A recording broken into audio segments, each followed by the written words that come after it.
It's Movie Time is brought to you by the Gateway Film Center, 1550 North High Street, Columbus, Ohio. Further details and showtimes online at gatewayfilmcenter.org. The award-winning It's Movie Time is produced by John DeSando. Listen to shows and read reviews online at WCBE.org.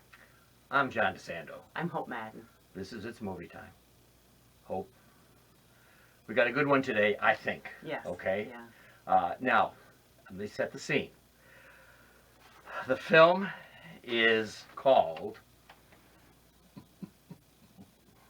Son of Saul. It's a Holocaust movie. Now, Hope, everybody out there is going, oh no, let me turn this off. Another Holocaust film? I know. Is it just another Holocaust film? It is not. Every time you think, well, they can't possibly find a new way to explore this atrocity, you're wrong, and they do. And this is just a beautiful, heartbreaking movie. Oh, set it up. It's funny. It opens, you're going to think it's out of focus. Isn't that great? And, that's, I think, one of the most amazing things. And this is the director's first feature-length film. And the way that he uses the camera to mirror the protagonist's point of view and sort of mental state is miraculous. It's amazing. And, the Saul finally comes into focus and you realize that it wasn't out of focus all the time. And I'm not going to begin to try to say the German word that is what this particular type of concentration camp prisoner is, but their job. Let me try. Sonderkommando. Okay. Something like, yeah. Very impressive.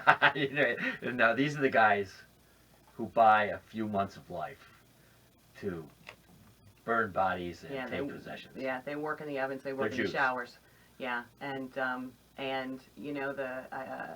he comes across a young boy, and he just wants to, belatedly, do right by him, and he convinces himself that it's his son. Yeah.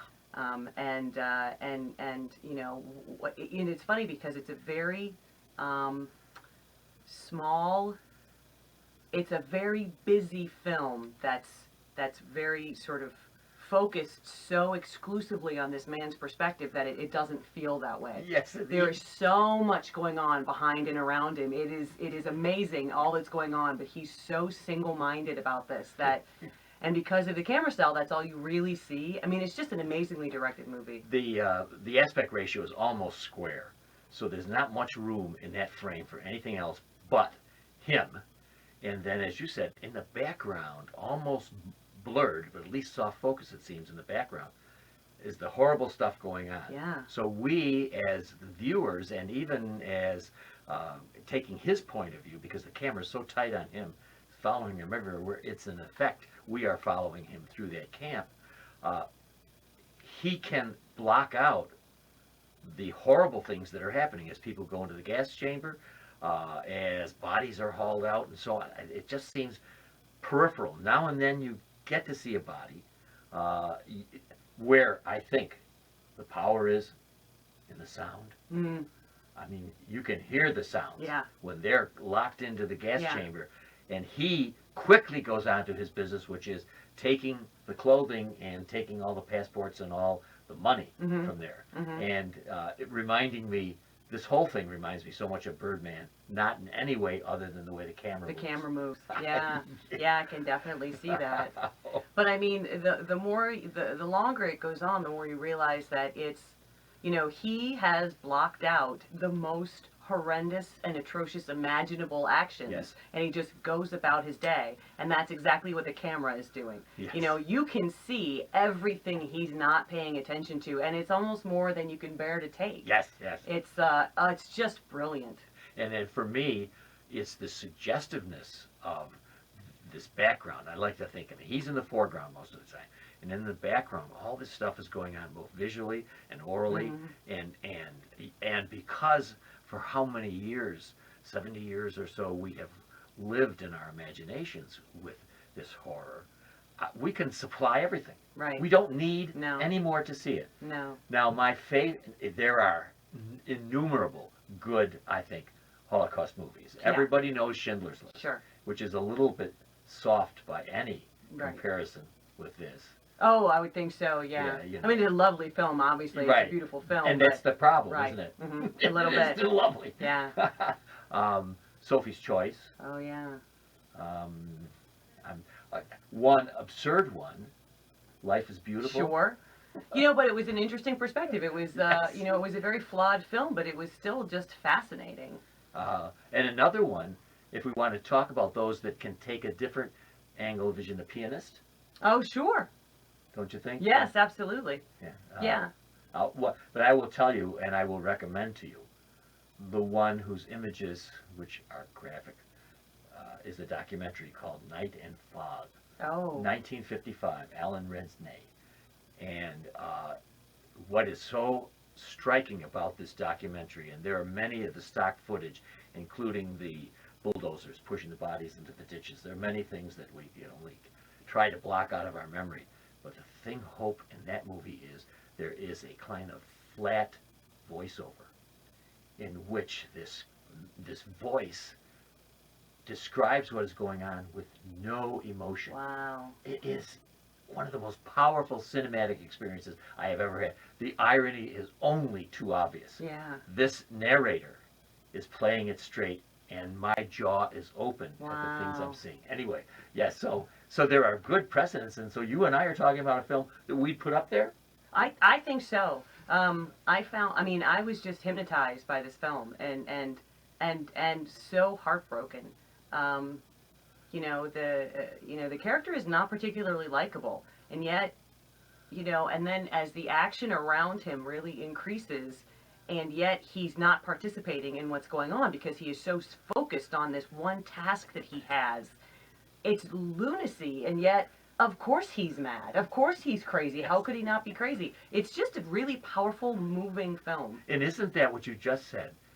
His salvation for the few months that he may have, which is that he's focused on this act of humanity among all this inhumanity. Yeah. And he is surely partly crazed, as anyone would be. Right. And so the film tracks with him through as he goes to try to find a rabbi to do the appropriate ceremony to bury this child. Right. And you would think about it, this is almost ridiculous. Oh, absolutely. And the lengths that he goes, eventually there's just chaos at the camp.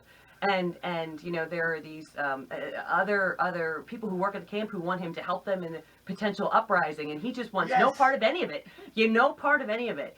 And he just needs to get a rabbi so that he can bury this boy properly. It's amazing. Isn't it? Don't they want to blow up the camp Yes. to get out? Yes. And isn't he does become a part of that, right? He does unwillingly. Right. And then what's amazing is it seems like the contact. That's when I think, to me, I start to realize that there's really something not right with him anymore, because I think the contact is his wife. Yes, it is. From what I've heard. And he just is. He doesn't want to even be there. He doesn't want to participate in any way. He doesn't offer her any kindness or tenderness, and he's that focused. That is a marvelous scene when the two of them It is. meet, and they are warned about touching. Mm-hmm. Wow. Yeah. And they stand like this, almost a two-shot of the two of them, and so many things going in between them that are never said. And imagine this was your wife, and regardless, you want to hold her, he can't touch him. It's everything in this movie is small but big. Powerful. Exactly. Yeah, that is exactly right. In 2001, there was a film, in case there are any geeks out there, called The Gray Zone, in which it was about this same group of Jews who had the horrible task, the DeSando commandos. And so that was also about that, just in case anybody says, hey, is this the same movie? It is not the same movie at all. Then, as we get close to the end here, Hope, I want to lay on you, maybe after Night and Fog, which is the one end realism, the other, a fictionalized take on this, and what you were talking about, kind of obliquely going at it, The Boy in the Striped Pajamas. Sure. Did you see? Yes, with Vera Farmiga? Yes. Yep.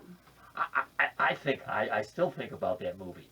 A child who looks out his window and thinks they're a boy in striped pajamas. Right. Yeah. And they meet and they play. There are some really very, I think, understated and powerful performances in that film. Oh my gosh. Yeah. And an ending unforgettable. Yes, absolutely. All right, Hope. you know, we haven't done a bad job on a very somber movie. Yes. But I think we're both enthusiastic, so. It's Oscar nominated, Best Foreign Language Film. Thank you, yes. Mhm. And so I'm stepping out of the gate right here, and I'm going to tell you, Hope, I'm slapping an A on this movie. What is your grade? It's also A. All right. Nobody is surprised. No. It's called Son of Saul. It's and, beautiful. Yeah, and it's beautiful. Thanks.